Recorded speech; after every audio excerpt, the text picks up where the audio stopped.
Hi guys, this is Derek Morris, and you're listening to Three Mics, No Mercy with Robert, Steven, John Latter, and the Birdman. Woo-wee!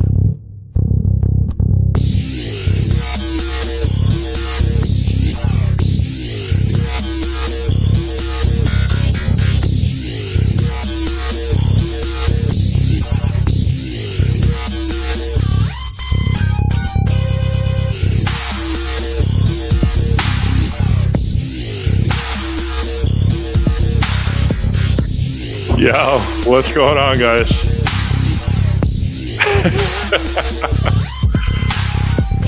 It's good luck. Good luck. Oh, yeah. Are you serious? Big fan feeder in the building. You're so dumb. Oh, yeah. It's wrestling day. Oh, holy shit. I don't know what to say. Well, you are not seeing the Birdman right now. The Birdman is running a little behind. We have Eddy Rolon sitting in for us. Thank you very much, Eddy. Happy to be in. We appreciate you coming in. Big help. And you are a former MMA fighter. Yes, I have the brain damage and the years and damage on my body to prove it. Oh, that's great. That's great. We got to give a shout out, like you always do. We got to give a proper respect to our sponsor. They are fantastic. I am not a weed smoker or a cigarette smoker, so I like to go to Alibaba. It's right in Lodi, 332 Essex Street. They got vapes. They got a whole bunch of different things that will elevate you. I'm still going with the grape. I did the grape lemon, Robert, a couple of weeks ago. And how was that? It was okay. It was different. You know, like sometimes you like what you like. So I was just trying to go a different route, but I'm back to grape. I wanted to stick with that. So big shout out to Alibaba Smoke Shop. Mention Three Mics No Mercy, and Mo will take care of you. He'll hook you up a little bit.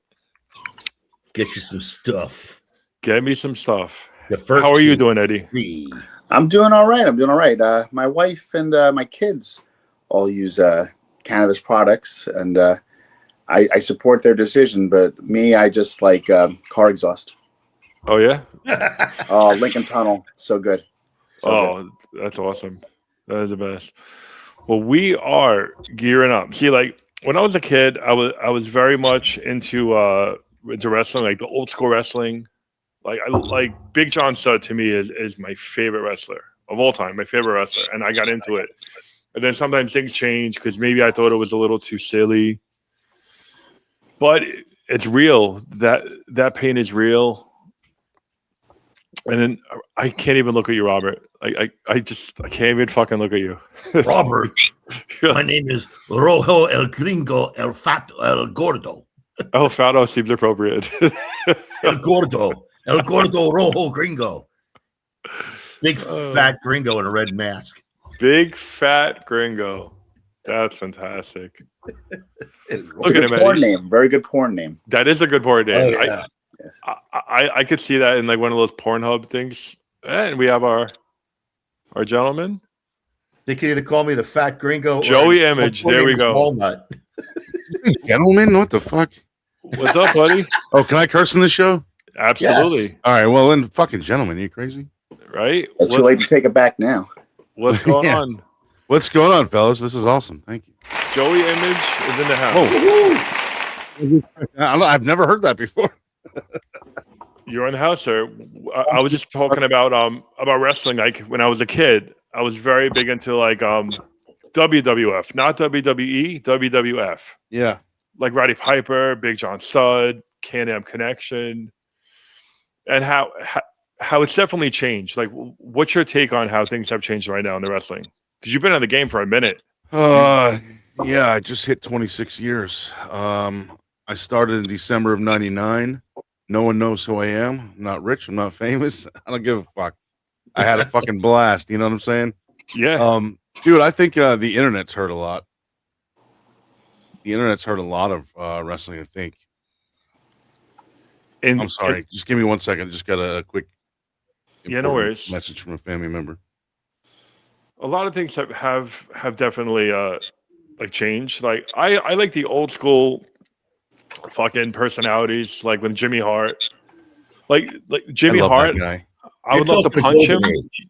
Yeah. That's the golden age. Old school's like Bruno and Bob Backlund. Yeah, And then came like Jimmy Hart and Hogan and all those guys. Well, it's 2026 now. Old school's like only 30 years ago now. Yeah, old school's the freaking Stone Cold. Yeah. That's crazy. Isn't that crazy? People, I'll see people.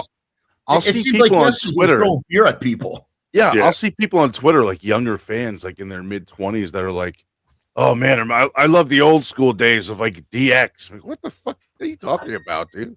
That Yeah. was like in the 90s. I'm 48. That wasn't that long ago for me. No. That's- I'm like, old school in the 90s. Are you people kidding me? Like, I'm watching like fucking, Hackenschmidt matches and like fucking shit from 1903, and these kids are like, "Oh yeah, the old school days of 1998 on Raw." You're fucking insane. So Let me Joey, ask you- Crazy. Let me ask you a question. What was the backstage culture like? Like when you were backstage? Ignore him. I don't know if you heard the dog, but ignore him. I know worries. I got a dog too. What was the Buddy, backstage relax. culture like for you? Like, what was it like backstage? Were you getting amped up? Was there animosity? It was always like family oriented. I mean, I never made it to like the big time. Never made WWE. Was ever on. I mean, I've been on TV, but I've never been on like. Oh man, I love that picture. Yeah, that good looking guy. Where Well, the guy on the picture. I mean, what the hell happened to you? Look at you now. that the only so I don't know how this happened, but there's water on my face, and on like the drops in the bottom of it, it looks like blood. So I Right, just right. thought that was a cool picture. I don't know why it came out like that. It must have been maybe the flash on the camera. I have no idea, but I just thought it looked cool. But That's a cool look. there is bloody pictures from that match that I sent. I sent John at least one or two of them. Oh yeah, I got a couple. This is when I wrestled Just Incredible for the only time actually. We never did a Oh, rematch. wow. Oh yeah. Yeah, it was great. I can give away some backstage stuff here. Everyone knows. That's what I mean when I say I think the internet hurt the business, because everyone knows it's a show now, and you wait, can what? just- hey, relax over there. He's trying You to can say just- it's not a show. It's real. Yeah. It's real.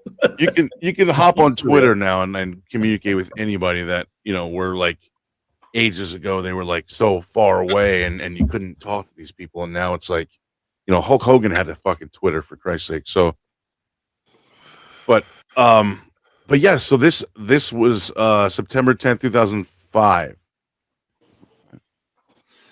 I think it was 2005, yeah, something like that. I got so much going on. Yeah, go on. So I don't know how I remember dates like that, but I don't remember like important stuff. But I remember like wrestling dates. My wife breaks my balls about it all the time. But so a quick short little story from before the show. First of all, me and Just Incredible were the first match after intermission. He didn't show up until intermission. So I already thought like, oh god, he's not even going to show up. I'm just going to have no opponent. I'm not going to do anything. They're Was gonna that like a pick my- spiteful thing? No. I'll get there. He was just late. Yeah. But he showed up, and I had already known him by this point. He showed up. He saw me in the parking lot, so he gave me a giant thumbs up out the window. Because obviously we knew we were each other's opponent, so that was good. But then after the sorry. Before the match, we were going over stuff, and he goes, I do the thing with the kendo stick and blah blah blah. I'm like, yeah, of course. I've been watching you for 200 years. I know. So he's like, here's what we're gonna do. You're gonna grab the stick. You're gonna hit me with it twice. You're gonna swing for a third one, but I'm gonna duck. You're gonna do a full rotation. I'll grab the stick out of your hand, and then I'll hit you 3 times, so I get one up on you. I'm like, okay, cool. Sounds cool. Sounds interesting. Sounds funny. Whatever. Right. So I grab the stick. I go to swing it at him. He ducks, immediately grabs it, and fucking knocks the shit out of me. What about So the bad. big shots? So backstage he's like, "Oh, you like that? You like that? I was messing with you. I got you. I'm like, yeah, you certainly fucking did." But it was a lot of fun. There's a picture I sent you a little while ago of it's perfectly timed picture. I'm just going through all these, like the Yep. Of me taking his finishing move, which is the he calls it, that's incredible. It's the basically the Undertaker's tombstone pile driver. There's the kendo stick right in the back there.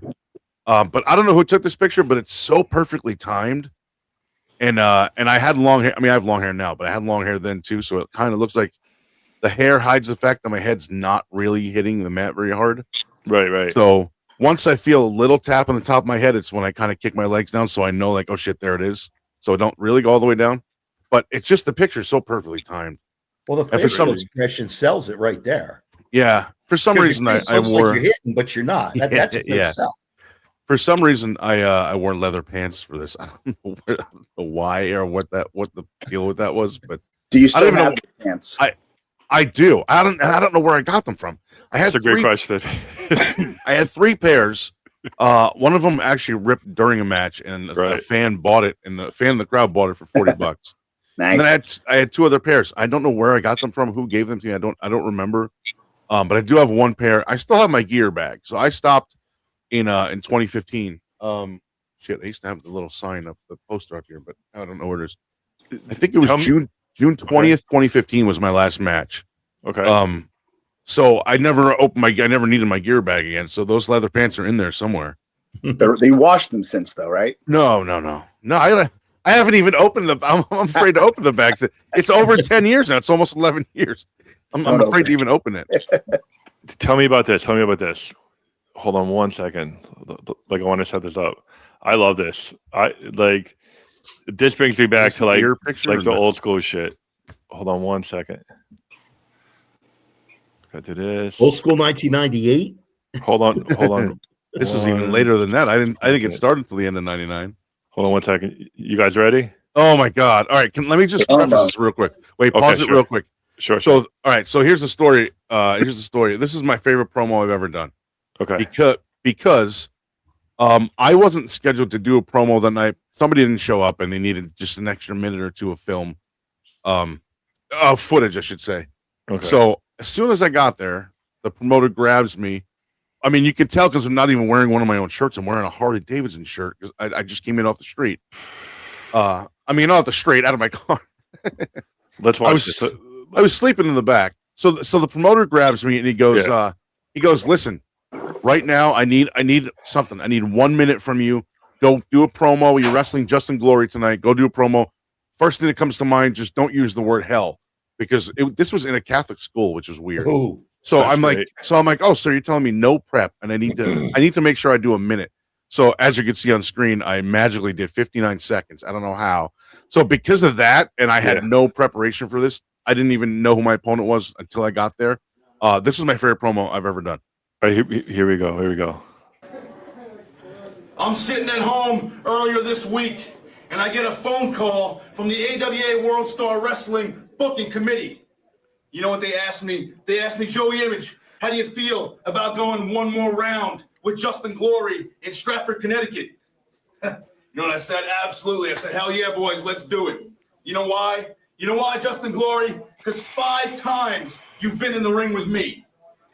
How many of those did you win? 0. That's right, 0. I figured why not go one more dance on the ballroom floor? You know why? Because Glory, you ain't getting no younger, and boy, I ain't getting no thinner. Tonight, Stratford, Connecticut, I know you're supposed to be the big Reverend Camden of this area, but I'll tell you what, tonight, you're going to burn. You know exactly where, and I don't have to say it, because, buddy, tonight, you're going 0-6 against me, and you're going to find out why I'm the international superstar, and you're the Connecticut nobody. Oh, that's fantastic. I didn't realize until after I saw it that I said hell in the beginning, so that's why I was thinking that. Yeah, I said it once, and then I remembered later not to say it. But that's like my favorite promo. I can almost recite it again. Do you have fun making your own promos? Like, do you get really into it? Yeah. Just like so, he was the principal of that school. That's why we had it there. He was It was a Catholic high school. He was a principal. That's why I called him Reverend Camden because I'm a big fan of the TV show Seventh Heaven. Who unfortunately Reverend Camden turned out to be a kid toucher, but which we didn't find out till years and years later. So at the time, I didn't know. Okay, just so I don't get canceled. Joey Image did not know. Just so we're clear on that, hold on 1 second, Joey. Disclaimer we got to do this. Disclaimer time. Disclaimer time. Just so there's no confusion, Joey Image was not aware of any alleged of Reverend such activity. Yeah, no, but it was such a blast. That was such a. I love that promo. I got some. I got some more things for you. Yeah, man, take your time. This is great. This is fun, Robert. We started a podcast, and now we get to interview fucking cool ass people like this. Oh, We I get got some to good go questions for old him when you're done playing with the pictures. school. Yeah. I want to Oh find my out about God. the other stuff. I forgot you I hung said up you the this. horse. What the hell is You going on got, here? The horse. So this was after wrestling Just Incredible. Still the leather pants on, and Billy Gunn actually took this photo. Oh, that's funny. As far as I was told. But he somebody was looking for me, and somebody and Billy Gunn were walking on looking for me for some reason. I don't remember why. You guys know Billy Gunn, right? Yes. Oh, I know I Billy know Gunn. Billy Gunn. I don't remember why they were looking for me. I don't know if it was for pictures after the show or something, or maybe they just want to have a drink. I don't remember. But Billy Gunn came outside and caught me already drunk, pissing on the building. This picture's hilarious.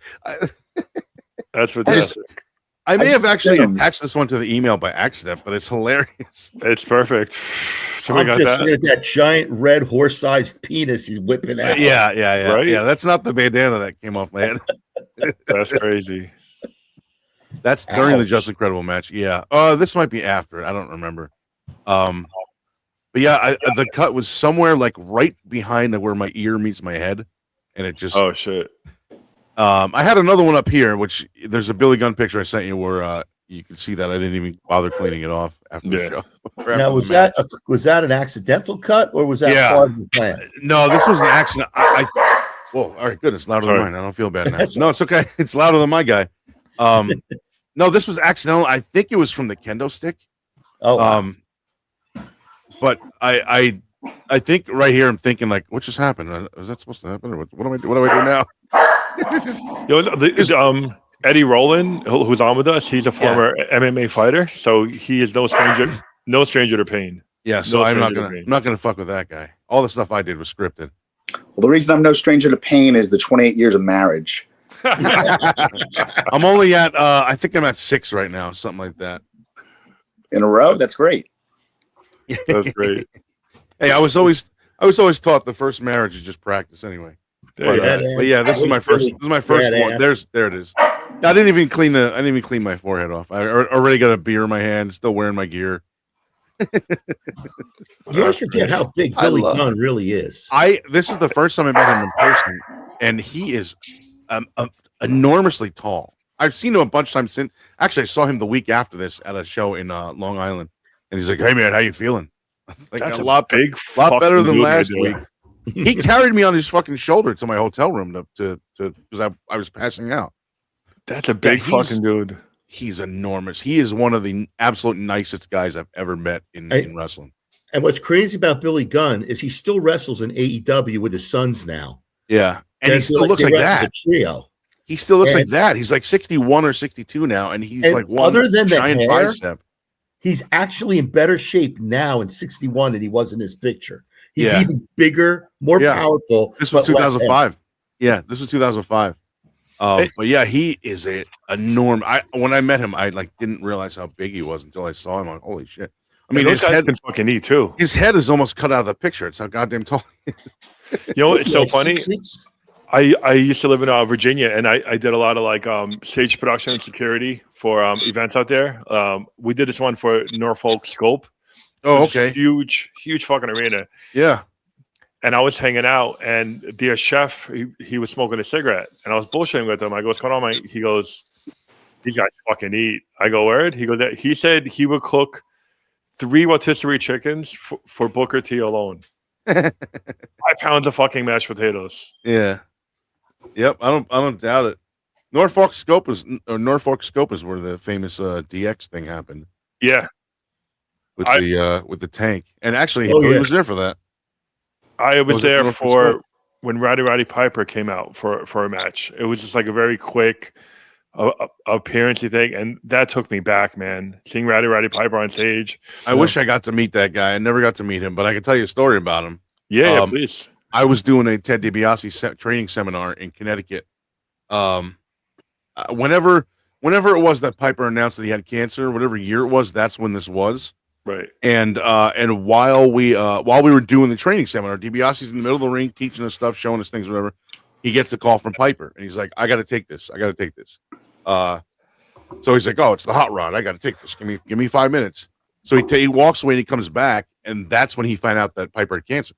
He came back in tears. Right. He was like, I can't. I don't know if I can finish the rest of this. Like, I need a break. I need some time. Like, I just found out that the hot rod's got cancer. Bro. And we were all like, holy shit! Like, Ted DiBiase just found out, and we're like, not that it's a good thing, but we're all part of this moment. Like, that's fucking insane.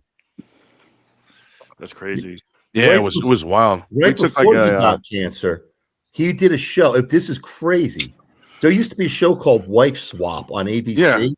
Oh yeah, Foley was on it. Him and Ric Flair, nobody knows it. Him and Ric Flair were like best friends. Yeah, they were like almost brothers, but you never knew. They were best men in each other's weddings. Yeah. So what they decided to do was wife swap, but not tell the wives. So they told Ric Flair tells his wife, "Yeah, we're getting involved with some couple. It's a TV show thing. You're going to go live with the husband. I'm going to have the wife, and I don't know who it is." And Piper says the same thing. And then when she opens, she like gets dropped off, and she's like, "Why are we at Roddy Piper's house?" And it's him. He's going to be your husband for a week. Mick Foley was on that show too. I don't remember who the other was. It Mick Foley and DDP? Or that'd Mick Foley and somebody. It was Mick Foley and somebody that was on there. But the Piper Flair one, that's when everybody in the world found out how close the two of them were. Yeah. Like apparently they were very wrestling, close. But you never knew as like a fan or somebody watching it that Roddy Piper and Ric Flair are best friends. Yeah. Almost like brothers. Like Bill Clinton and Donald Trump. Yes. Yeah, pretty much. Backstage, they do the wife swap thing. Yeah, I get it. Hey. Probably. Did you have like, so like, I'm gonna talk about this picture, but when you were like backstage, did you have moments like I was actually talking to you about it, just so you guys know, me and Joey Image and Conti and Kenny Williams, we were hanging out last Friday. We were in PA. I'm so sorry, Kenny Michaels, and we had a fucking blast. We were doing comedy, and the comedy was great, but it was more exciting after because we were just fucking drinking. You have that great fucking Capellini line that I love. It's spaghetti. Just fucking tell me spaghetti. Oh yeah. That's such a funny fucking line because I never really thought about it until the first time we met, like whatever it was, a few months ago. And I thought about it. I'm like, you know what? That's not only funny, that's a really good point. Yeah. And then he said it again last week, and I'm like, I love that line. That's fucking hilarious. Oh, I just appreciate fucking it. tell me spaghetti. We're having so much fun. We're drinking and we were like shooting shit. And like, I want to know, like, because I was talking about this. Did you have like wrestlers who you legitimately did not like or did not like you? And you know, like there was like a set structure when you're about to go on, but then they would deviate. He didn't like you or you didn't like him, and you would like maybe throw him wrong way. That never happened in my matches, but it does happen. And there are guys I don't like. I'm not going to name them because I don't deserve the publicity. Yeah. But yeah, there's one guy I'd like to fucking beat the piss out of with a fucking ratchet that's wrestling in my town tonight, which is funny because he never seems to show up when I'm there. But anyway, regardless, where do you live now, Joey? I'm in Woodland Park, New Jersey, aka West Patterson. West Patterson, nice. But Woodland Park, same thing. But yeah, that never happened in my in any of my matches that I remember. Right. Yeah, no, I've seen it happen though before, where two guys that don't like each other, you still have to go out there and be professional. You know what I mean? You can, but it gets real. Like yeah, I've like seen it happen a few times. I've seen guys get bloodied up. I've seen guys get beaten up, injured. I saw a guy puke in a ring once, which was terrible because it was before my match. Yeah, some kid showed up with the flu and wrestled anyway, and the promoter was like, "No, it's okay. We'll come up with something. We'll just tell people you have the flu. That's all. Just come out and do a promo. So, look, I'm sick. I can't do this. I feel like no, I'm fine." And then he went out there and threw up, and we had to fucking take the canvas off and put a new canvas on the ring. It was like a 40-minute ordeal to undo everything, and luckily there was a new canvas on hand. Otherwise, I was like, I don't know if I'm going to go out there for my match. Like, that's kind of gross.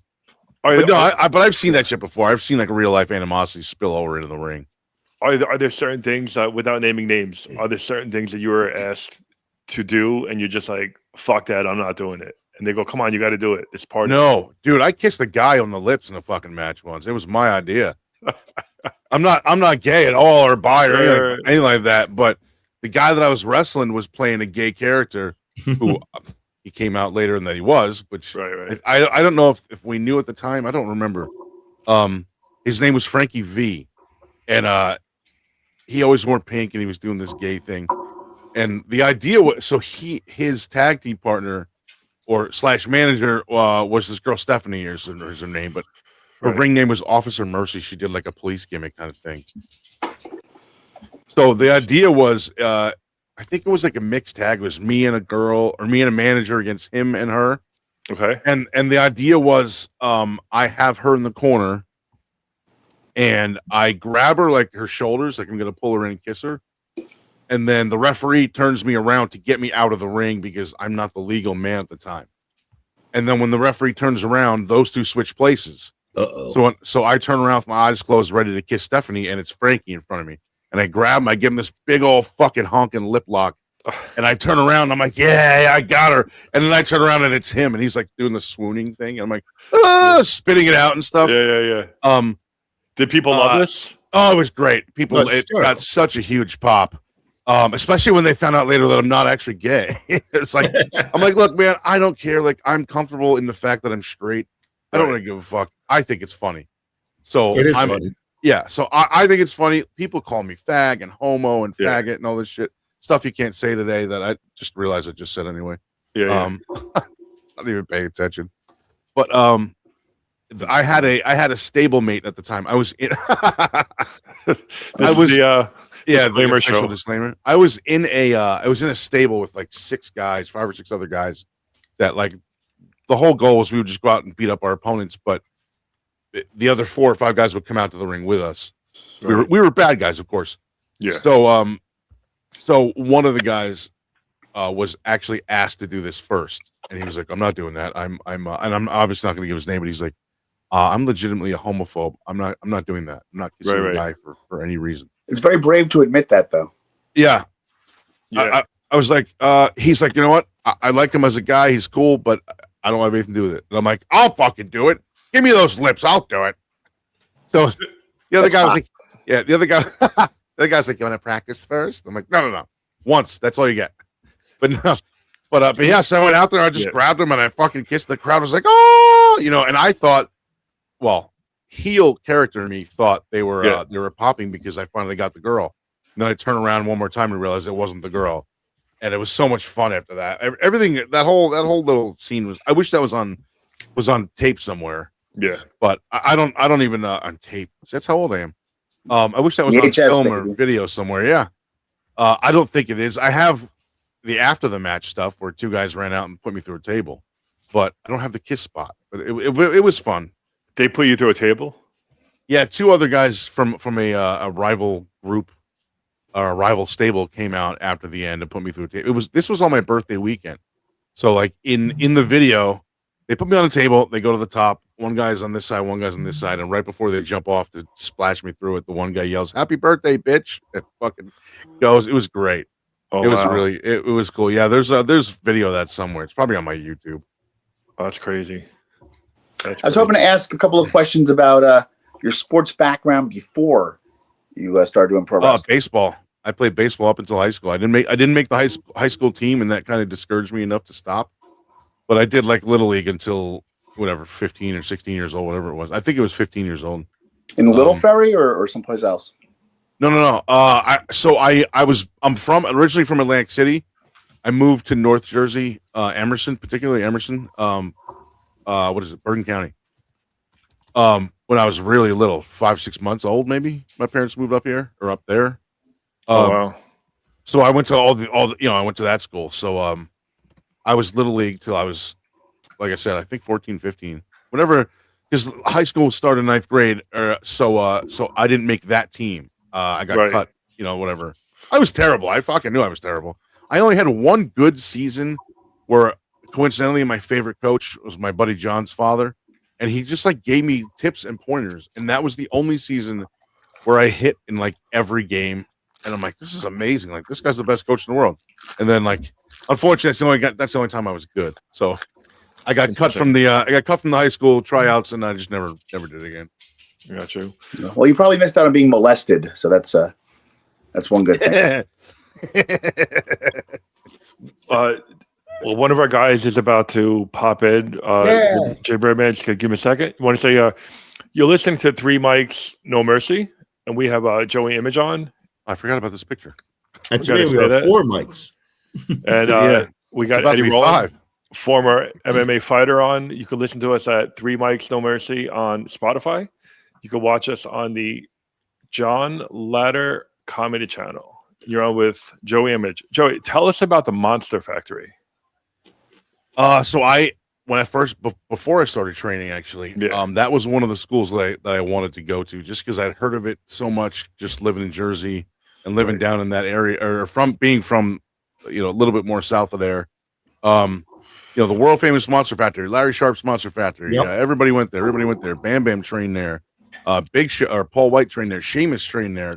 Tons of guys trained there. Right. Quick secret, I almost trained there. I was going to go there, but I went in the Army instead. That was my choice. I was either going to go to Monster Fact because Larry Sharp was doing it, or Yeah. I ended up joining the Army. So I never actually trained there, but I've been there many times. I know the current owner, Danny Cage, pretty well. I love that guy. He's such a good dude. He's got some stuff going on right now mentally, and he's on some medications or whatever. But he's doing well. They just moved the training center, and I don't remember to what town. They were in Paulsboro for 200 years now or something like that. I don't know where they moved to. I forget, and I haven't actually talked to Danny in a few months. But I know that they're still up and running. They're still doing pretty well. And I used to go to shows there a lot. Danny was the kind of guy where, like, if I just texted him, like, I could be already on my way. Hey, I'm coming to the show tonight. There'd be 2 or 3 tickets waiting for me at the door for free. And I'm always like, look, man, I appreciate it, but I'll pay. I don't mind. He's like, no. You're one of the boys. You don't pay. Does Derek Jeter pay to go to, other baseball games if he wants to? Okay. I'm like, all right. So, I would go in and there'd be a ticket waiting there for me. I watched their, did you see the TV show, the Apple show? No, I don't believe so.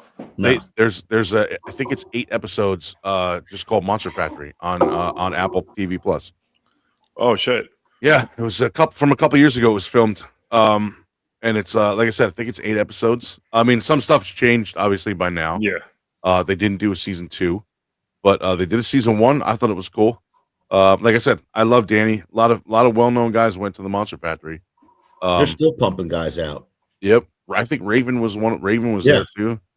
But yeah, I don't know. I love that guy, Danny. I love Danny Cage, and I love Monster Factory. I got a couple shirts somewhere too. He gave me. It's awesome. Oh, that's cool. Yeah, I'm pretty sure Scotty Bigelow went there. Yeah, Bam Bam. That's what I said. Bam Bam Bigelow went there. Yeah. There's 2 guys I met there. There's 2 guys I met there that so I've always been told I have an eye for talent. I've never been like the Ric Flair of the independents, right? I've never been that great in the ring. I'm not horrible, but I'm not top tier or whatever, but people have told me that I have an eye for talent.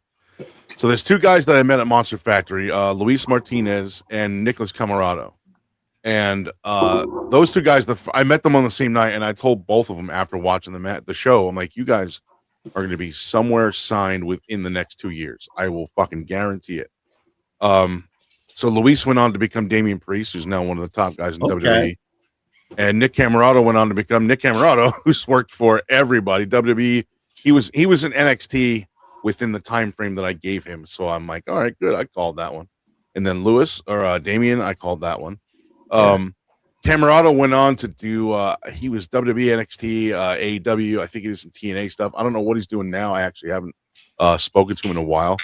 But yeah, that's my experience with the Monster Factory. Love that place. Love Danny Cage. Yeah, one of my friends in LA is a huge wrestler friend, and then he goes to me, he goes, "You got to ask him about the Monster Factory. This is like a huge, legendary establishment." So I wanted. Yeah, it is. It still is.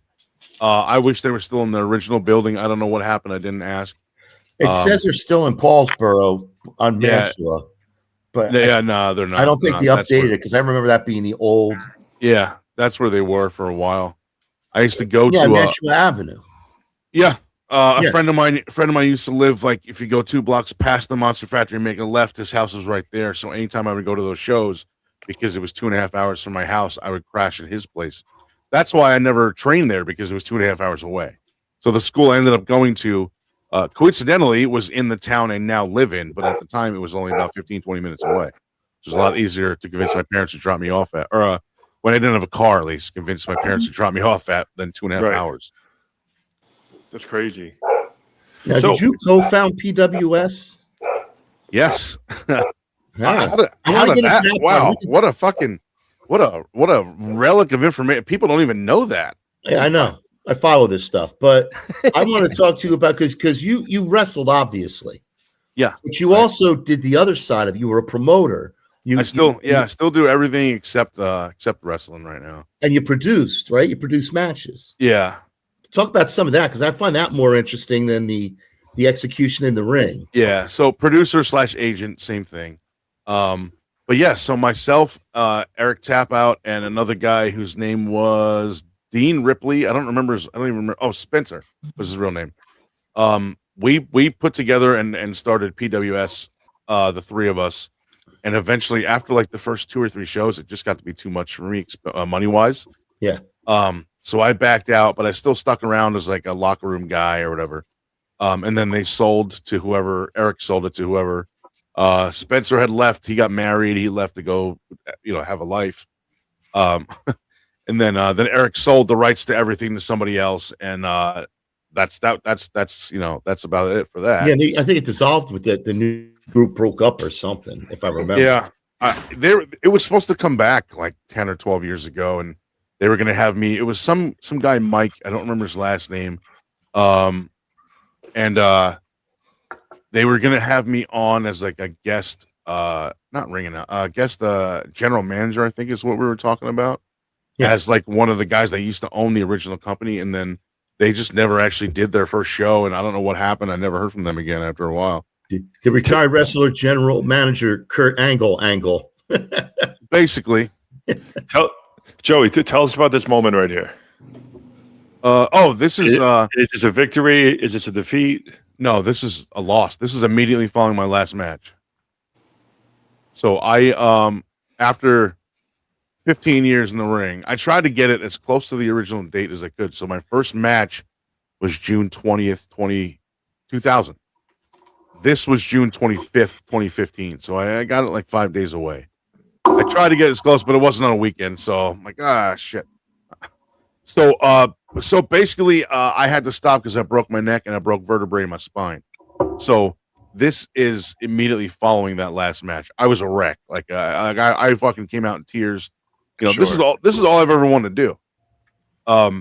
So now to have a doctor tell me I can't do it anymore, the tipping point for him was I went in one day and he was looking at my x-rays in the light box and he was like, well, what would you rather do? Continue wrestling or continue walking?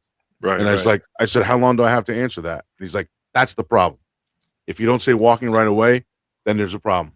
I'm like, look, this is what I want to do since I was 9 years old. Yeah. I don't have, I have stuff that I'm committed to. So like the year that I had to, I got hurt I broke my neck at the end of 2013. In 2014, I had 6 bookings lined up once a month for the first 6 months at new companies I'd never wrestled at before. So I told my doctor, I'm like, look, I have commitments, man. Like there's 6, I'm debuting for 6 new companies this year. If I do good for them, that can go on to bigger and better. And he's like, you're not going on. Like, this is what the problem is. And he explained everything. And, you can slip on, he's like, you can slip on ice outside and that disc will, the disc in my neck that was bad. He's like, that disc will shoot through your spinal column and you're in a wheelchair. I'm like, well, did you have a surgery? I've had 4. I mean, before you wrestled those 6 matches, did you have a surgery in between? I didn't do those 6 matches. I didn't. Oh, you didn't? I had to cancel. One of them wasn't a match, but one of them was WWE. I was on their list for extra work. No, I didn't do those. I stopped. So the end of January 2014, I had my last match there, and then the doctor's like, I need to wait a year because I like to do MRIs a year apart just to see if anything's changed, if anything has healed itself on its own or whatever. So I did the next MRI was January 2015, and he was like, it's still too bad. Like you're done. You can't do anything. So what I did was I called it my final 5. I did a 5-match retirement series, February, March, April, May, and June of 2015. I did 5 matches. I booked them all myself against my own opponents. I picked the referees. I picked my opponents. The idea was it was 5 guys that either I never wrestled before that I wanted to, or that I had and just had fun and wanted to do it again. And then the last match actually was against Justin Glory, who's the guy that I did that promo about that we showed earlier. The principal. Yeah. Him and I was the story of that match is I was his first opponent when he first had his very first professional match. I was his opponent. So, and him and I hit it off and got really, really tight over the years. So when I had my last match, I wanted him to be my last opponent since I was his first. So it kind of came full circle. And this picture is immediately following it. It was like, it's almost like relief, but not like relief that it's over. And I know, like, okay, now unless I do it myself, there's no real way I'm going to get hurt any further. Right. But like at the same time, like now it's all over. That's it. The dream is gone. Like now what do I do? Like, I don't know where to go from here. I took for the first time, I took a year and a half, 18 months. I took off. And I didn't even watch wrestling on TV for 18 months. I just completely like distanced myself, right? Because I didn't know what the hell to do with myself. You know, I went and I had to go get a day job because I had an office job, like during the first part of my career, and I saved a bunch of that money so I could finance my wrestling career, my travels and stuff like that. If you could do it all over, would you change anything? If you could start from scratch, is there anything that you would change? Overall, no, but there's a couple things that I regret. Like I regret not letting Bruce Beefcake cut my hair. We did a match where he grabbed my tag team partner instead, who didn't know he was going to be wrestling Beefcake and got a haircut that morning, coincidentally, and had like a crew cut. So Beefcake just had these little tiny scissors and cut off like a little bit on top, but you couldn't really tell. I had my long ponytail. And I'm trying to feed into him so he'll grab me and get the idea, and he just never did. And then eventually I just ran away like a chicken shit heel. Like, you're not getting my hair, and I just ran away, and that's it. I would never cut that hair. If I take my hat off, it's running away very quickly. So there's that, and then there's Taz. Taz had a finishing school for a while, which is like guys that are already trained, just like throw a little bit of polish on them. Sure. And I had torn my MCL and my meniscus in my left knee like 3 weeks before those classes started. And those weren't just anybody can go. Those were, he personally called you and invited you. Otherwise you weren't allowed in. And I got an invite and I was like, holy shit. Like fucking Taz fucking saw my stuff and liked it enough to invite me. Yeah. And then I had to call him back and say, I can't do it, dude. Like I just did this thing to my knee and I had surgery and I'm off my feet for 6 weeks. And he was like, you can still come if you want, just don't do the physical stuff. Right. And I'm like, that's not like, dude, I'm all or nothing, man. I don't want to go and just watch other people do it. And he's like, all right, I respect that. I'll let you know when our second session starts. Or I think it was the third session because I think the first 2 had already been booked up. I think by the time he was ready to start the third one, he had decided to stop doing it for whatever reason. Right. Either that, or I don't know if he had gone back to WWE for a little while and he just couldn't do it. I don't remember, but for some reason he didn't do a third session and then it just fizzled away from there. I don't want to watch. I just want to do it. It's like orgy rules. That's yeah. Well, I mean, theoretically, Royal Rumble, bunch of guys in their spandex underwear. An orgy of entertainment. Orgy of entertainment is what I meant. That's a tremendous name for a new wrestling promotion. Orgy of entertainment. It's all yours. My wife won't let me use that. Ooey for short. So the injuries on your back, that's actually a parallel with mixed martial arts. It's like playing Battleship, where it's L5, S1. Yeah, yes, it C2, was C3, hit. Yep. And they send you in that. It's like a submarine torpedo launcher, the MRI machine. Don't do your favorite things anymore. So I feel for you. Yeah, it loves me, those friggin' machines. Oh, look, this guy again. What'd you do now, stupid? Like, thanks. That's the machine said every time I was in there. I've had one. Thankfully, I've only had one neck surgery. Like I think maybe 2 years. I never got my neck fixed. I just Yep. let it heal on its own as much as it could. I mean, it was tremendously. It still bothers me, but I can't. A fusion is a last resort, and that's what I had. So then I had 3 laminectomy discectomies on my spine, and I still have to have a fusion there. But the problem is I have to lose weight first, and I'm just not doing it. I don't know. I don't know if I'm intentionally not losing weight to avoid the surgery, or if I can't stop eating garbage. But it's I probably feel like little playing. both. I feel like playing tennis or like lacrosse seems a lot safer than all of this. Yeah. I couldn't. Final I couldn't do any of that injuries. stuff. I couldn't do MMA. It's way too fucking real for me. I've done battle ropes in MMA training school once. I'm like, all right, you know what? I think my stuff's a little bit faker but easier. Like you guys would kick the shit out of me.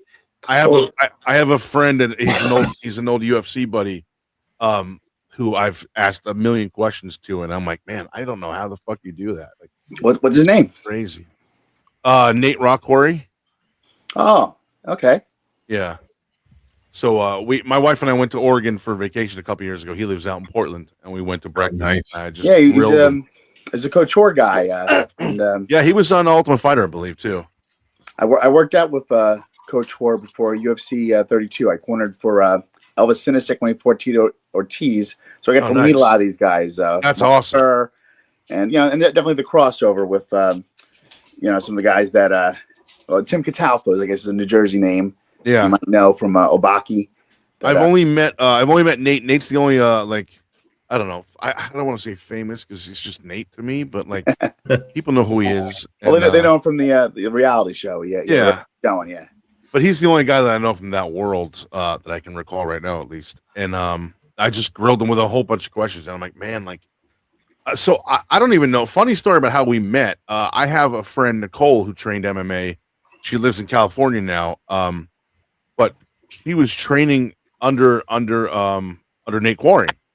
And so out of the blue, one day I get this phone call, and I'm like, hello. And I think I was home, like 2 weeks already after breaking my neck. And he's like, is this Joe? I go, can I help you? This is Nate Quarry. I'm like, I mean, the UFC guy? No, it's not. Why the fuck? So first of all, how'd you get this number? And he's like, Nicole so-and-so. I'm like, oh, all right. So now I know you're legit because I know she trains MMA. So he like knew doctors in my fucking area. He's like, go to this guy. He's on this street. If I'm looking on Google, it's 8 miles from your house. I'm like, this is fucking weird. Awesome. But so I ended up getting it taken care of or whatever, and then we still kept in touch. And then when my wife and I were out, like I said, we're out in Oregon, I called him like, dude, what are you doing tomorrow? He's like, what are you doing tomorrow? You're in New Jersey, right? I'm like, I'm out here by you, man. He's like, oh shit. Like, yeah, meet me for breakfast in the morning. So he texted me like the address. I'm like, I'll be there. So we went and hung out for a while. We took a really cool picture, which I don't know if I sent it to John or not, but I got a picture somewhere. Took some cool pictures together, and we still talk. I mean, it's been a little while. Maybe once a month we talk. I got a couple of images. Let me see what we got here. Images. A couple. Some images of Joey Image. This is when I first started doing commentary, 2004. Look at that fucking hair. What an asshole. Look at that hair, bro. Brian Regal is on the left. Steve Goff is in the middle. And obviously I was the color guy. You can tell by the clothes. That's the idea of that. The color man. So the guy on the left was a straight-laced play-by-play man. I was the color guy. This was for a company called Pro Wrestling World 1, which was owned and run by Steve Carino. ECW champion, AWA champion, NWA champion. He's in WWE. He's been WWE for years now. Yeah. He's a trainer at NXT. But this was his company. So I was doing commentary for them. And we used to do a lot of shows at a bowling alley in Philadelphia called the Boulevard Lanes, where they had this gigantic bar. They had a huge bar, but they had a huge bar area that was just a big open room with like the bar on one side of the room. It was really weird. It was like you could have high school dance. I mean, I guess you couldn't. It was high school, but you could have like dances there. It was just this giant open area. Right. So that's where we would put the ring. And there was this one fan, Josh, who I ended up becoming very close friends with. He's now passed away. I love him. I miss that guy so much. His wife sent me a really, really fucking sweet letter after he passed away. but he would just buy me pitcher and pitcher of beer after beer when I was doing commentary at those shows. And like, if you ever like listen to it, I've heard it a couple times. I don't even know where those films are now, but you could tell in the beginning I sound like this. And then by like the fourth match, I'm like, oh, the body slam, and they threw it out of the ring. Oh my God, what's going to happen here? My speech got just more slurry and slurry and slurry as the shit went on. And eventually Steve told me, he's like, look, man, your commentary's slipping a little bit. I'm like, give me dates, dude. I want to wrestle, man. Right. I wrestle everywhere else. I only do commentary here. He's like, all right, I'll give you some dates. Cool. You know, we're going to finish up the next couple shows we're already committed to, and then we'll do something after that. And then we had like 3 more shows, and he just stopped running the company, or stopped running shows. I'm like, oh, that's great. Can I ask you a question? Because he got signed, or he became some kind of office guy in Japan for World One Japan. So he moved over there for a little while and just couldn't do the shows here. So we just stopped doing it. And eventually it just faded away and we forgot about it. Let me ask you a question. Do you remember the first time that you got booed where they're like, oh, fuck you, or you suck? Like probably my first moment when you were like established. And what was that like? It was probably my first match. Like my first match was horrible. Most of them were, I guess. But my first was terrible. I wrestled this kid, Terry Fowler. I forgot what the hell his ring name was. Right. Something Blaze something, because he smoked weed, so he thought Blaze was a clever name. His name was Blaze Birdman. The foul. That would be my wrestling name. I forget what his fucking name was. It was something Blaze. It was initials. It wasn't like a name. But the only thing he did really good was like his clothesline looked like it would fucking knock your head off. So he did 8 of them in the first fucking match, and I'm like, are you kidding me? Like, and our trainer was like, you know, Terry's gonna call this match when you're in there. Just do what he says. Blah blah blah. Okay. 8 fucking clotheslines later, I'm like, we get out of the ring, and I'm like, are you fucking kidding me with this guy? Like, I've been training. We started the same fucking day. I could do a lot more than just a fucking clothesline. This guy did 8 of them in one match. So I never wrestled that guy again. And he stopped after he finished training. He's known as the laundry list because of all the clotheslines. I like that. Do you have a finishing move? I think I used to use the boss man's the big boss man's like side slam. He would shoot a guy off and then catch him and just do that. Like the idea is I fucking slam you so hard, knocks the wind out of you for long enough to pin you. So I did that. I did the Boston Crab for a while until I hurt a guy's back, and then I never did that again. I fucked up a guy's like spine doing a Boston Crab, so I stopped. Is the guy's name Draven Blaze? Does that ring a bell? Draven Blaze? Oh yeah, of course. But no, that's not the guy. Oh, okay. The guy that I fucked up never finished training because I popped something in his back. No, Draven Blaze is another guy that he was in the first match with Justin Glory when I said I was Justin Glory's first opponent. It was a tag match. It was those two against me, and I think Steve the Teacher was the other guy who's now lives in like the Philippines or something. This picture right here is 2004. I was how many chicks did you have that night? Like which night? Whatever you're allowed to say and whatever you're not allowed to say. Well, my wife's not home. Yeah, there's been a few right groupies or rats or whatever, but this picture is 2004 when I was the World Star Wrestling Cruiserweight champ, which is a really quick funny story. After my gut started growing a little bit, I was still the Cruiserweight champion, but it was getting noticeable. It was like the first trimester. It was starting to get noticeable. So I came out with that title belt, and the ring announcer announced me as the Cruiserweight champion. We were in a town called Lackawax in Pennsylvania, which is about population like 11 people or some shit. Some no-name rinky-dink town. We called it Lack of Action because no one's ever fucking heard of it. It took me It took me until this past September to meet someone that's ever heard of the town. And this was 2004. So over 20-something years, 21 years or whatever it took me before I ever heard anyone say Lackawax in Pennsylvania. But anyway, long story short, I come out, or short story long, I come out, ring announcer introduces me as a Cruiserweight champion.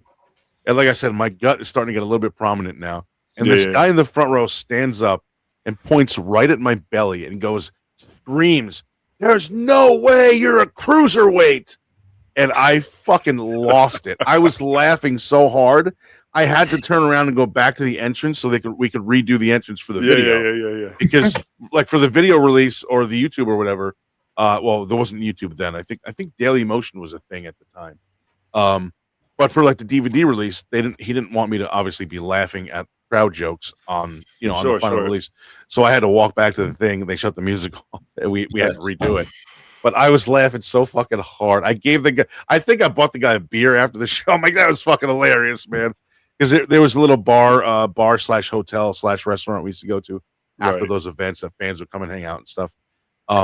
In your defense, Joey, if you're a cruiserweight and they have the all-you-can-eat buffets on the cruises, then that makes sense that you would gain a little weight. I wish I would have thought of that back then. I thought his name was Eddy Rolon. He sounds like Carl. Telling Carl. Who's rolling in the dirt? That was your Carl Rushmore joke. Cruz. Who's your Rushmore, Joey? My god. Oh man, how the fuck? My question. Hogan, Flair, Steve Austin, John Cena. Wow, he ripped him out. Yeah, you were like fucking right there. I think you don't have a choice just based on the impact of those guys. I would like to throw Vince McMahon on there too, just for what he did for the business. But those guys drew money for him. He didn't draw most of it himself, so I think he can kind of take it. He could be a footnote or an asterisk or whatever. But yeah, I think Hogan, Flair, Steve Austin, and Cena, just for what how all four of those guys made, how visible they made the business to other people, to people that may not have been aware of it. Yeah. Not have been aware of it, but not aware of how big it was, I guess. Yeah, just like their impact on the sport itself is just fucking immeasurable. That's wild. Who are your two favorite presidents that have wrestled? Gorilla Monsoon, he was president of the WWF for a while. And I don't know who else. How many presidents have wrestled? Trump Trump didn't even wrestle, actually. Somebody did it for him. He got a McMahon's hair cut off.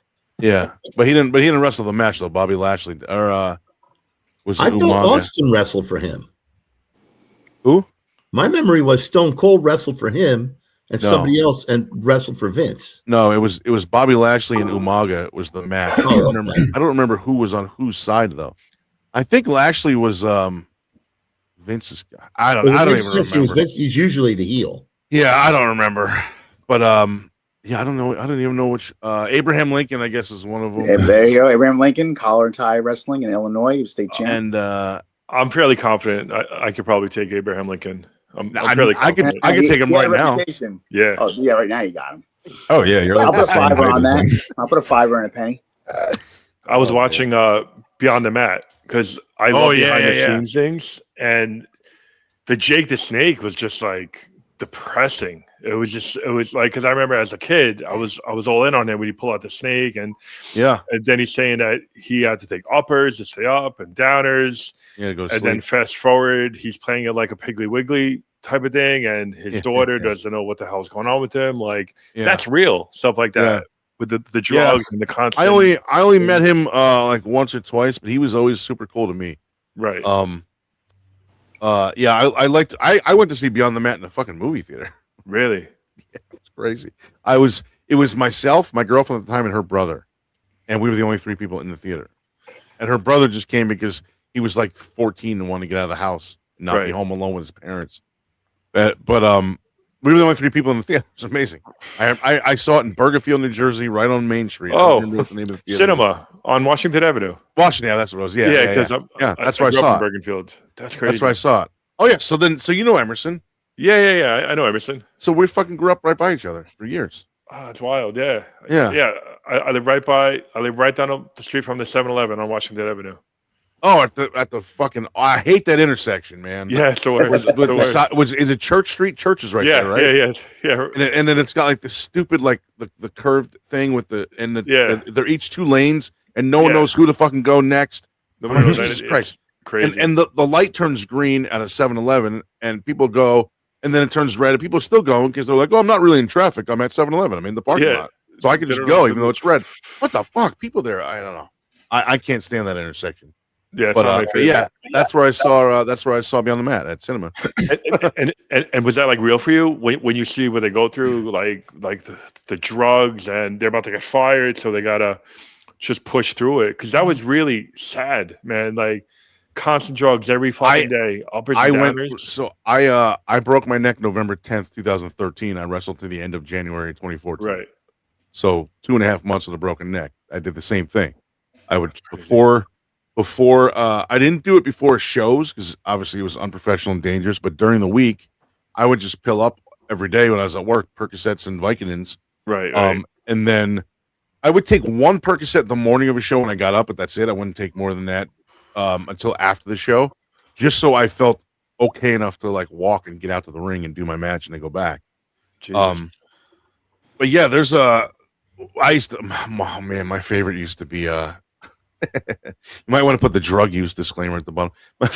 My favorite used to be Percocets and what do you call it? Not vodka. Percocets, I guess vodka, yeah. No, I would do Percocets of vodka and I do like Vicodin and whatever I had. The old P&V. But I used to buy these like $2 bottles of Nikolai vodka. Okay. It's like drinking straight like grain alcohol. It's horrible, but it would get you fucked up. So I'm like, oh, whatever. I was paying $1,200 a month in rent at the time of Parsippany. So I'm like, I'm gonna buy the cheapest stuff I can buy and still get vodka. So that's what I bought. It was called Nikolai's, and it was in my freezer for months. Crazy. I would buy bottle after bottle of that stuff and then mix it with perks, or I would crush up the perks and like mix them around and just sip it. I'm gonna look in my basement. I think I have Nikolai paint thinner. It probably tastes better than this stuff did. That's funny. I only even remember the name because of Nikolai Volkov. Since we're talking wrestling, Nikolai that's why I Volkov. remember that guy was great. He would sit in the corner of the locker rooms, even on independent shows, and just sing. And the guy had a tremendous voice. Did he really? He was amazing. Yeah, he sang a bunch like when WWF did like the wrestling album in like 85 or 84. He sang like not Ave Maria. What's the other what the fuck's the other song? Cosimo? I don't remember what it was now. Well, McMahon had him start singing the Soviet national anthem anytime he got in the ring, and his voice. People were like, "Wow, the guy can sing." Yeah, well, that's why they did that because he was doing it backstage. Because he was doing it backstage, and people heard him, and like we could do that same. That's the same way that Cena got the rapping gimmick. He was doing it backstage, and someone's like, "You can put that on TV, make money with it." That's what they did. It was the same thing with Nikolai. He was singing backstage, and somebody heard him and said, "We can put this on TV." Damn it! What was the? It's gonna kill me until I figure out the song now. I want to. It wasn't Ave Maria. It was something like that. But you get the idea. But he would sit in the corner and just sing, and it was great. It was always great. That's crazy. Well, would you give advice to like people who are starting wrestling right now? Do it, don't do it. Is it really worth it? 2026 right now. Is it worth it to go? It was Cara Mia that he used to sing all the time. I just looked it up. It's a video of him doing it on YouTube apparently. I was close, Maria, whatever. I love giving advice to like younger talent, but there's a thing about this generation where a lot of them don't take it or don't listen to it or don't ask for it. Right. This has been talked about a lot, especially with certain guys in AEW that have gone on record. Like, I don't know. I'm not going to say anyone's name, Adam Page, but saying, I don't take advice from legends. Why? Are you at that level right now? No. So why would you not take the advice of someone that's been there? And I understand why people don't take it from me because I haven't been there. I get it. But still, you would think, I would think if I'm a rookie starting out right now, 2026, I would think, okay, this guy, Joey Image, never made it to WWE, was never on TV. He's not rich, famous, whatever, wasn't on Monday Night Raw every week. But he's been in for 26 years. He's been in the trenches. Right. Yeah. There's got to be something that he could teach me. And I would go and say, hey, man, look, just here's a question. Answer it. And that's it. Like, so, again, I get why people don't come to me for advice, but if I offer it, at least listen. Even if you know you're going to ignore it, just let me get it out. Because, again, I've been in for a little over 26 years now. I know how things work. Right. Just because I've never worked at or worked for the big companies doesn't mean I don't know the big companies or know people at the big companies. I've got connections in every big company there is, except for maybe New Japan. But that's how I got my tickets. For some of them are 100% off, and some of them are half off or whatever. But yeah, I mean, I've made connections by now, obviously. But Yeah. But yeah, it's like I like giving advice. I would probably, if I had ever made any real money, I would love to start my own training center. There's another picture. This is when World Star Wrestling was part of the AWA. So the NWA was a old school is the best, man. That's so great. A group. NWA was like the affiliated group. A bunch of a conglomeration, of a bunch of territories. That was the NWA. Yeah, the AWA wanted to do the same thing more recently. Again, this is 2004. So they wanted to sort of do the same thing, and this is when World Star Wrestling became a part of the AWA, which was really cool, because in magazines like Pro Wrestling Illustrated, I would see my name tagged as the AWA World Star Wrestling Cruiserweight Champion. I'm like, that's fucking amazing. Like I fucking work for the AWA. Like I watched the AWA, I watched the NWA growing up. Obviously, I watched WWF, but my dream as a kid was to wrestle for the NWA. That was your dream? Yeah. But still, when this stuff happened, like this picture, for example, I was like, holy shit. I mean, we didn't have banners back then. This was photoshopped in after we became a member of the AWA. Right. But I was like, wow, this is fucking insane. Like, there's a picture of me in a fucking magazine I've been reading for 200 years with an AWA logo. Like, this picture was from is in the magazine somewhere. I don't remember what issue. I don't even think I have the issue anymore. But I was like, this is fucking insane. Like, 5-year-old me is like, bullshit, that never happened. You know? At what point did you feel like, like when you were getting older, like, man, like this could be something, like I'm getting fucking attention. Like what moment did that hit you that it was real? This is really happening. I think my prime was like 04, 05, 06, around there. Right. I started to decline a little bit around 09 when my gut started growing a little bit. And then, eventually I broke my neck and then stopped anyway, a couple of years after that. But like, I feel like 04, 05 is when I really started getting noticed. Like I would get called early 05 is when early 04 is when I first started getting phone calls from promoters I didn't know. That's when I knew, like, someone's obviously been talking about me or sharing a video or something, or sending, because back then YouTube started in 2005. So in 2004, we were still sending tapes out, VHS. And I would just have a list of promoters. I would look on like AOL and get like lists of promoters, or just talk to guys in locker rooms and say, hey, who runs events in whatever, Delaware? Oh, that's Primetime Wrestling. Oh, what about Maryland? Oh, you could do NWA Maryland. Okay, NWA Richmond or Virginia or whatever. Like, okay, cool. So I would just send tapes to all these promoters.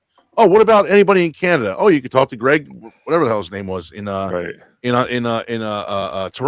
and he'll put you on some stuff. Like, okay, cool. So I emailed the thing. I mailed the tape to Greg. I ended up working for Canada for like, I don't know, a year and a half, 2 years. But yeah, I back then we would send stuff out, and like early 04, 05 was when promoters would contact me that I had never heard of, and that's when I knew, like, wow, like someone is talking about me or recommending me, or maybe sending them any video they may have taken at the show. Like, here's a tape, I filmed this last night or whatever. That's incredible. That's when I first started thinking, like, maybe I could actually do something with this, and then I got fat and hurt. But you are still doing your thing, man. Like, you are still doing your fucking thing. Tell us about that, sir. Tell us about that. Sorry. No, go ahead. Are you familiar with Logan Paul? Well, who isn't? I mean, I'm also a YouTuber, so yeah. Yeah. Okay. Basically a degenerate YouTuber turned pro wrestler, and I was just wondering, like, if you knew him or what your thoughts were. He's I don't know how somebody said it to me. Somebody at WWE actually has said it to me perfectly. And I can't think of how. Something like he's way too good for the short amount of time he's been doing this. Something like that. Yeah, because Triple H said that. He was in an interview. Oh no, but someone. I'm talking about someone I know personally at WWE said it. But Triple H actually said that. Announced it. He said Logan Paul's been here for X amount of years, and just look at how he's excelled. Yeah, it's been like 2 years or something like that. But my contact for WWE tickets, I met up with them So SummerSlam, this past SummerSlam in August was in the Meadowlands, or at the Meadowlands. Yeah. Or Isa, not Isa, Jesus Christ. What is it called? MetLife. Oh That's yeah, how old I am. that's That's how how old old Arena.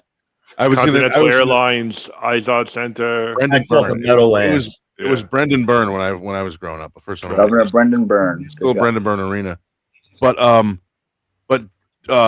before the show, I called him and said, "Hey man, I just got here. Thanks for the tickets. You got a second to hang out?" He was like, "Yeah, meet me on whatever level it was. Like, people don't know me, it's fine. I'm gonna go anywhere." Of course, people were like, "Oh my god, you're so and so." I'm like, "Oh Christ."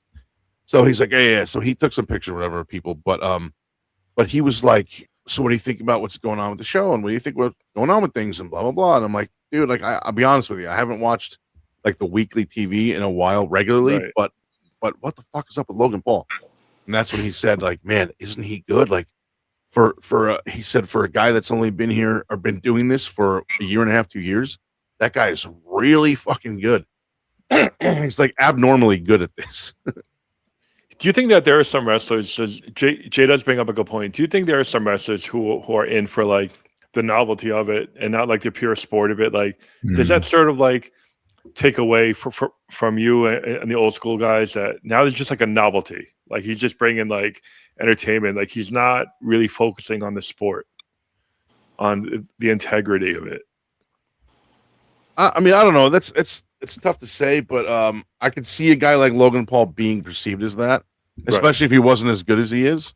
Yeah. But like just getting back to him real quick, from what I heard from my buddies, that guy's in the gym like 200 hours a day, at least 4 to 5 days a week. On the road, he finds the nearest gym or in the rat hotels or whatever. Like he actually puts time in to learn this. And when he's not on TV or at the gym, they always have a ring with them. Right. There's a really? ring somewhere in one of the trucks.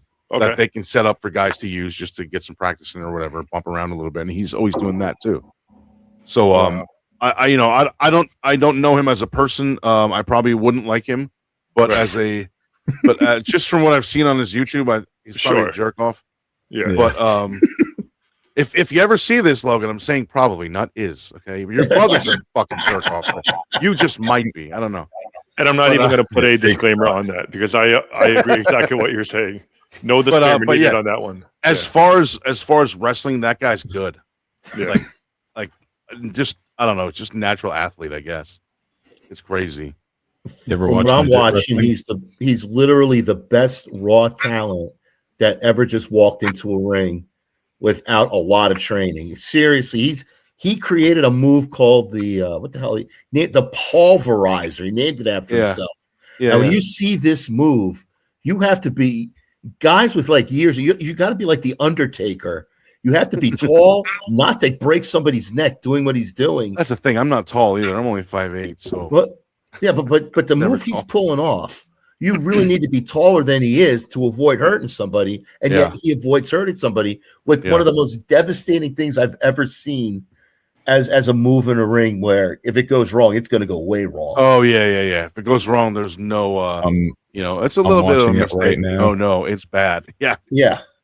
It's you're gonna have necks involved and low back, and all in one move. Ooh. And then he did that freaking 20-foot jump across to land on Cena on the table. Yeah. The famous jump that he did a couple months ago.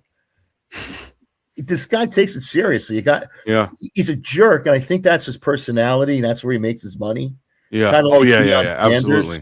Absolutely. Because That's why Deion Sanders used to say that. That's why he works so good in wrestling, because he's already a heel in real life. He's the greatest heel that walked in. Yeah. Well, People already hate him. let's talk about a couple of things right now because we got to wrap it up soon. Tell us about Three Legacies Wrestling. Tell us about that. All right, Three Legacies Wrestling, my current regular wrestling gig. I mean, I work for I'll do one shots for little promotions here and there, but Three Legacies I'm at every month. It's run by Ricardo Rodriguez from WWE. Worked on multiple WrestleManias. He was Alberto Del Rio's personal ring announcer. He also wrestled under a hood a bunch of times that fans don't even know they were seeing him. Right. So he started, I think it was like the end of 2022. I've been there since the first event. Okay. So we're a little over 3 years now. I'm on commentary with my broadcast partner Chris O'Mealy, and basically we just call the shows every month. There it is. This was last year somewhere at the Lancaster Convention Center. We're doing a lot of big shows. We do our our WrestleMania once a year is called the Red Rose Rumble, which is at the baseball stadium in Lancaster. One of the coolest things I've ever done was call a wrestling show from an actual baseball broadcast booth, because I've been like I said before, guys, I've been a baseball fan my whole life. I've been a baseball fan my whole life. You'd think my parents won billions in the lottery when the Mets won the series in '86. Right. But the way my father was going on and on about it. But yeah, so we do once a year at the stadium. We did this. Unfortunately, this past September, it was a blizzard. So or a rain. Well, not a blizzard. What do you call it? Like a monsoon. So we only did. I think it was 1,900 people. But the year before there was 2,488, so almost 2,500 people. Still a lot of fucking people. Yeah. The year before that, I wasn't involved yet. It wasn't Three Legacies Wrestling yet. It was some other company using that building, and then Ricardo took it over and said, "I'm going to call it this and do this and blah blah blah." And they went their separate ways, and it became Three Legacies. But yeah, I do commentary there every month. We always have a lot of big names coming in next week. Next month. Next month they got Zach Gowen. Rhino is coming in. Nick Gage is working for us now, which is interesting because Nick Gage is not a family-friendly wrestler, but we are a family-friendly promotion. So I don't know.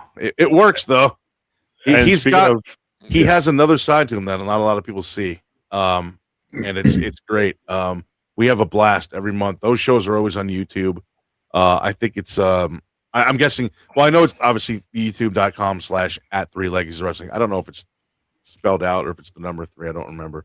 But there's like a membership thing where if you pay 99 cents a month, you get the events like when they happen or within the day or two after or something like that. Right.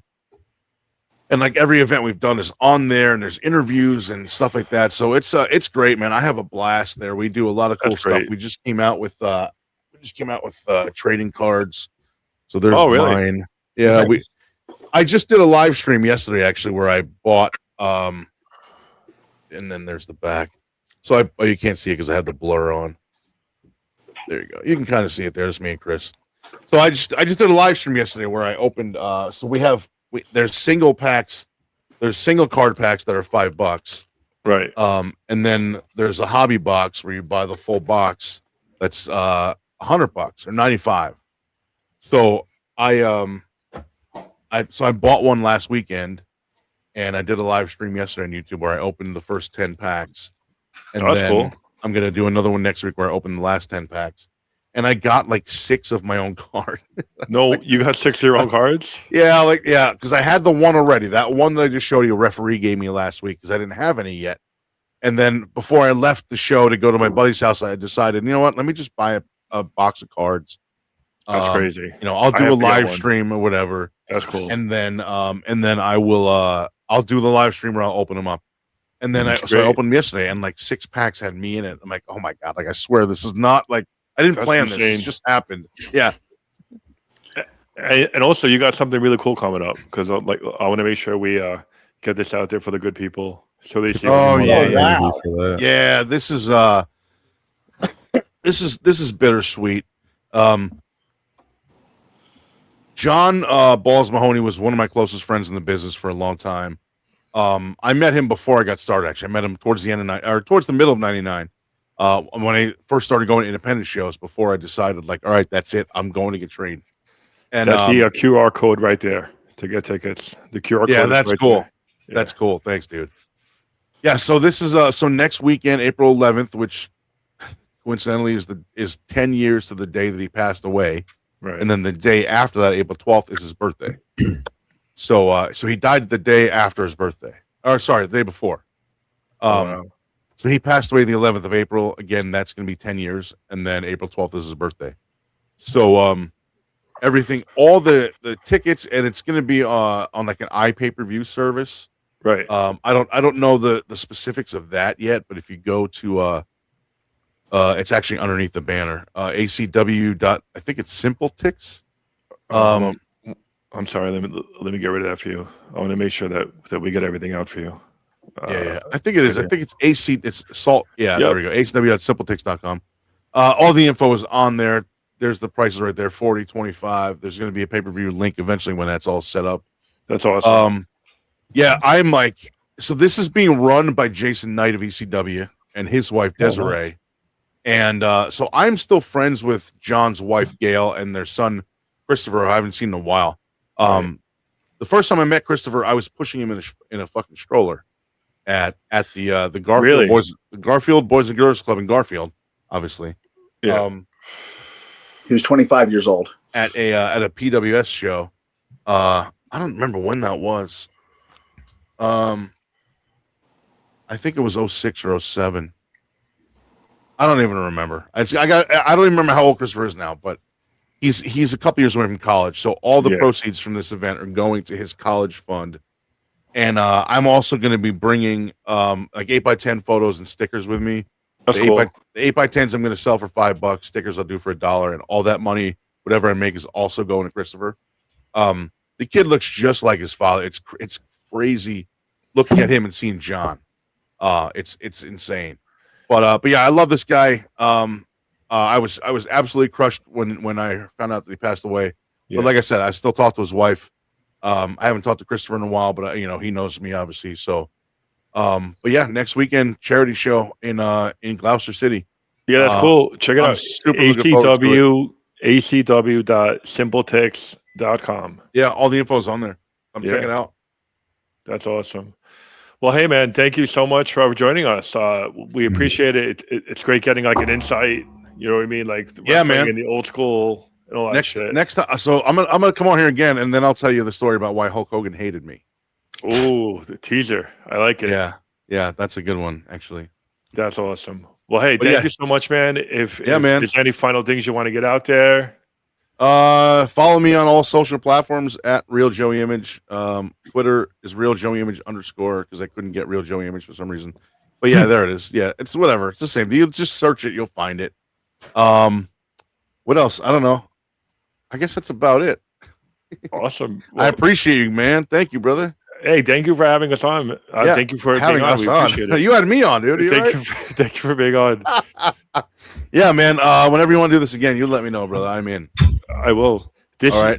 This is my favorite part. This is where I get to kick people. All right. I'll talk to you guys later. Thank you so much, guys. Hey, thank you so much, brother. We appreciate Thanks it. for coming. He was fun. He's a cool guy. I was relieved to find out that he had that blur on. I thought he was spinning his chair really fast. Oh, yeah. That's a relief. Oh, I never get to find out if he watches midget wrestling. Oh, Well, when he comes back. I did the I went to the Meadowlands. I think it was a year ago. We watched the midget wrestling. Well, obviously, I missed half this interview, so I'm not even sure what questions you guys asked. We were going about. We were talking about wrestling. We were talking about like old school. We were talking about moments like behind the scenes, backstage, and all that shit. It was a fun one. Ask him about Warcraft. Well, we'll definitely have him on again. We can go over all that stuff. Well, next It says in his bio he's a we'll take him on a Warcraft memory nerd. lane trip to his photos. He's a Warcraft nerd? That's what it says in his bio. I missed that. And a tech enthusiast. Yeah. Oh, man. That's great. Should have gotten on So earlier. if he comes back, Jay, you will shine. Hell yeah. It was funny because I was like, I wanted to make sure because I was researching and it said that he had a finishing move called the sharper image. So I didn't know if that was accurate or not. But that's cool to have like a finishing move, like a fucking final. Eddie, did you have a finishing move? A variety of submissions. I choked, armbarred, leg locked quite a few people into submission. How did that feel? Well, not to disparage pro wrestling, but when someone says, please stop breaking my leg by tapping out or screaming to the referee, it's a different kind of a legit feeling. You ever have a moment where you're like pissed at your kids, they're not listening, your wife is pissing you off, and then you got to wrestle that day, and then you got a match and you just take it all out? No, I never really competed angry. It just makes you tired. So It's funny with the WWE tie-in. China and Tanaka were at my very first professional match. I was supposed to go against Tanaka when he was getting into cage fighting. He found out they were doing drug testing. He disappeared. So I wound up doing a different match against another guy that I won. And I wound up winning a tournament, getting my first professional belt, and then defending that belt the next year in Atlantic City at Tropicana. Oh, that's awesome. That was a rush, Eddie? That was a rush for you? Oh, I absolutely felt surreal. I had won 2 amateur belts the year before in 2000, and I wind up being on MSNBC Investigates, which actually they did tie-ins with pro wrestling and mixed martial arts as extreme fighting, and they were doing a show I think in Bayonne where they're breaking the fluorescent lights and stapling each other in thumbtacks, and then they dovetail that into extreme fighting, which was the shoot fighting events that I was doing in Elizabeth and South Plainfield. So that got me my chance to fight pro and fight in Atlantic City at the IFC, which is like the same belt Jeremy Horn, Chuck Liddell won. So I beat a guy who beat a guy who beat a guy that beat Anderson Silva. So I can live on that for a long time. That's great. It's got to be a fucking rush when you're like when you're like closed in, people yelling, people are screaming, and you got to keep it like your mind just fucking clear, like you're eyeing the prize, like it's just your mission. Well, the guys that get like real emotional, they're dangerous for the first minute or two, but then they're done. Then they're tired. And there's a couple of wrestlers that claim they made that quote, but I think it's a coach that said that fatigue makes cowards of us all. Can you tell when someone's about to hit that point? Yeah, it's funny that there are times where there's truces during a match where we're tied up, both guys are breathing heavy. Whoever breaks the truce is the guy that's gonna like start punching and kicking, and both guys like, hey, let's just snuggle and just breathe one more second. You're not saying it out loud, but it happens. And then the advantage goes to the guy who breaks that truce and starts throwing the uppercuts and the elbows or going for it. Right. But yeah, it's definitely it's not as angry as pro wrestling promos for the guys who were successful. Some of them were great showmen, like Tito Ortiz, Nate Diaz. These are guys that could cut a good pro wrestling almost style promo. Right. But then they're cool, calm, technical customers in the cage or the ring or whatever the surface would be, and they did a good job of keeping the emotions in control. It's all about being in control, because when you lose sight of that, it's pretty much over at that point. Yeah. They get a pre-release, a pre-release of adrenaline instead of like it trickling out that like keeps you like in a good state. You have a dump of adrenaline, and then that's hard to recover from. And then you get muscle fatigue and breathing issues, and it's a good thing. Some of the biggest things that fighters overcome is like their own brain. They're trying to stop themselves from hyperventilating, from squeezing too hard on something that isn't there. Yeah. And if the other guy's doing that, then he's using up his gas tank faster than you are. That's great. I'll be here in the second round waiting for you. And back when I started, it was 10-minute rounds. What was the hardest? What was the hardest hit you ever take? You ever took whatever? I'm not smart. I'm not smart. Sorry. Well, I got a knee to the stomach that hit me for my it was a second belt match in the finals. So I was fighting multiple times one night, 8-man tournaments, 4-man tournaments, and knocked the wind out of me. I felt like everything got blurry, and I held onto a single leg, and I'm trying to get my air back, and the guy had no idea how badly it hurt me. But if you ever have the wind knocked out of you, from a sternum shot, it's it could take a little bit. So he's not fighting me in the way that he should be fighting me, because he's trying to rest too, because he has no idea how hurt I am. Yeah. And I'm doing that sucky baby kind of kind of thing, trying to get air, looking down at the canvas. Dan Maragolata, who's the UFC ref, was actually the referee for this match. So I didn't want him to see my face too, because you don't want anybody to know how bad off you are, because there's always a danger of being stopped. And I recovered, and I went in that match. But if that guy had known that he had wrecked me like that, he could have easily changed tactics. So it's poker too. It's poker. It's keeping your injuries a secret, keeping your cardio a secret if it's out. Like if you're really tired, the last thing you want to do is start running away because the guy will chase you down and get you. If you go forward a little bit, make them back up, then you can back up for a little bit longer, like you're resetting, but you're really getting your air back. I don't. On YouTube, there's a video of you doing that. Yeah. Did you ever watch Lesnar when he went from wrestling to MMA? Yeah. He started out with he wrestled through college, Olympic. Yeah, and then he went to pro wrestling, and then he ended up in the MMA taking the belt. He tried doing the NFL too at some point. Yeah, he almost make Minnesota Vikings, the Vikings. Yeah, he was the last cut. Well, I had lunch with Triple H, Kurt Angle, Lesnar, and there was one other guy at the mall in Elizabeth. They were coming back from a show.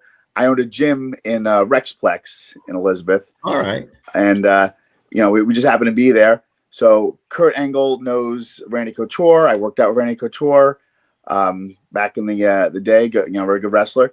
And introduced me to Mark Kerr. So I knew some of these guys. So they recognized my ears. So the cauliflower ear, they come over. And Lesnar was a jerk. He wouldn't talk to anybody. People want to like meet him and whatever. And he'd only done a couple of spots at that point. And he had ordered a plate of steamed vegetables and hot sauce and pepper, and he was eating it like he was in prison. And Kurt Angle was trying to like introduce like people, coming over getting autographs, whatever. And they're like, they'd like to meet him, and he's like, don't mess with him right now. He's a jerk. He embodied what you were talking about earlier. When you watch his matches, he was all emotion. He charged like a bull, and he would just destroy the person inside of like whoever. When he won the belt, I forgot whether it was Couture, whose ear he almost ripped off. He beats the hell out of him inside of 30 seconds. Yeah. The second time around, when he lost it, he did the same move, started pounding, and then the opponent just survived, and that might have been Ortiz who took the belt from him. I think that was Frank Mir. And Frank Mir, you're right. Yeah. It was Frank Mir. Which he lost. He beat him and lost to him by submission. It was right. It was probably a Kimura. Yeah, it was. But what was fun to watch is hear you talk about. I got the baby thing. It holds your energy. You need to give too much energy. I'm watching Brock Lesnar in the MMA, and all he did was burst like a lightning bolt. And then a minute later, it was done. Or he burst like a lightning bolt, and at the end, he sucked in wind. Because when you were talking about that, I remember seeing him on the ground going. It's poker. You go all in too early. It could be great. It could be bad, and that's what cage fighting can be. If you're wrong about when you burst, how are you going to recover from that? So I was a big fan of even for the submissions. Why ever squeeze at 100% to try to tap somebody out? Because you can't squeeze any harder. Start at 70, 75, gradually increase it. Is it getting better or are they defending? Okay, loosen up, change arms, change to a different submission. And that's more than going like, the idea, I guess, is romantic and heroic to like, he went balls to the wall and he went crazy and he's so emotional, but that's short-lived. Anyone who's had sex knows that. I don't mean to brag or anything because Eddy Rolon's got injuries and Joe Image. I got hit in 5th grade playing kickball and I got winded. So I can kind of relate what you guys are talking about. You're talking about getting winded. I took a shot in 5th grade. I was done. So, you guys can talk about your injuries, but I also went through stuff. Jason, what are your injuries? I could also relate because I, in my entire life, have won a single arm wrestling match. So you did? Yeah. Left or right? You guys are not the only ones with the accomplishments. That's great. The Birdman's back. This is fun. This is fun, man. Yeah, you had some excitement today and something with a garden gnome. Is it a garden variety gnome or is it a garden variety garden gnome? I'd like to know more about that. Oh, the Birdman. Tell him, Birdman. Oh, it's a haunted garden gnome. It moves on its own. As someone who plays Dungeons and Dragons, I can attest that gnomes are undervalued in real life and in fantasy role play. Mm-hmm. We're almost done, so I'm a RuneScape guy myself. Do a little Plug John the Ladder plug. moment. They're talking geek. We're almost done now. I could talk geek all day long. Like Eddie, you ever play World of Warcraft? I did, but I have all the books from the 1970s and the 80s of Dungeons and Dragons, so that always took a priority. But I've got Skyrim set up, and I love all these fantasy things. I prefer started Warcraft Skyrim 3 over World of Warcraft. Dude, you're out of your mind. World of Warcraft was the shit. No way. I did Skyrim for like 10 minutes. I was at my friend's house, and he was showing me what it's like, and I tapped out instantly when you got to find the needle in a literal haystack or something, or no, a lockpick. I go, fuck that. I don't have that much time. It was so real, and then you got to find like specific things. I said, I have no time for stuff like this. So Unrelated. Didn't Vince McMahon used to make some of the wrestlers take steroids? He didn't make them. They were around. He didn't. Perfect segue. Not to. Perfect lawsuit said. segue. Opinions shared in this podcast belong to our speakers, not our sponsors. This material is purely used for entertainment and is non-fact checked. Okay, but we should have a steroid wrestling league. We do. There's great a ton of stories about that. WWE. There's a ton of stories about that. That's for goddamn sure. But Watch the old school documentaries. The truth of the story is what happened is he switched from calling it, because it's called sports entertainment for a reason. Mm-hmm. And part of it is actually the steroid thing. Yeah. It's not competitive. It's not a competition where you're still athletic. Yeah. But because of the steroid thing, we're not a competitive sport. There's no one wins and loses. It's all pre-organized. So, they can take the steroids. That's crazy. Well, we are just about the end. We got to make sure that we give a shout out to the Birdman real quick. He's playing the guys, come Broadway check me out. Comedy Broadway Club. Comedy Club, Saturday, April 11th, 4 p.m. Next Use Saturday. code BER at checkout for $5 off your ticket. Industry room. Use Burr. Check it out. So that's good. And I got to plug something really quick that I'm really fucking pumped about. I still don't know how to say the name of the town, but I'm going to figure it out. I'm definitely going to figure it out. I think Owenitis, I'm playing with Bobby Timbero and friends. Owenitis, come check it out. It is a benefit for the volleyball team out there. Barb Marie, John Ladder, myself, Angela Carb, Courtney Murphy, Justin Raymond, hosted by the great Jim Grindle. So come check it out. And that's going to be April 11th. We're going to check it out. The information is right there. Wait, how do you, I think it's Oinatis. Onita. That doesn't sound right. That doesn't sound right. Me. Onita. The N I feel like you're saying it incorrectly. The N is silent. I got this. Yeah, please. Please come it up. Jace does this. Jace, the tech man. So the N is silent and the K is invisible. There you go. Big shout out to Eddy Rolon, who saved the day. We appreciate that big time. Jason had some personal shit, but he's here. Hey, he told the best cruise joke I've heard in a while. Oneonta. Thank you. Oneonta, New York, April 11th. Or Onita. But yeah, Eddie, thank you so much for coming on, saving us. We appreciate it big time. Eddie talked about MMA. I could probably kick your ass now. I don't know. Maybe about not 10 years ago. I don't know. I think it'll take you. I'm always willing to try. I'm always willing to watch. I have location, so anyone who wants to try, they are welcome to. And actually, one of the comedians wanted to see what was up. What the hell's his name? Joe Mike Marks. Yes. Yes, we had an impromptu match at the Producers Club, and somebody filmed it, and I think I tapped him out. It was 1:14. Oh, fantastic! I'm sure you would get to 2 minutes. I don't know. I'm older. Not in a row. And I vape. Oh, okay. That's accurate. That's accurate. But seriously, Eddie, thank you so much for helping us out. Eddy Very Rolon. happy to have done I so. like Eddy Rolon. He's a good man. Bring him back more. He's definitely a good man.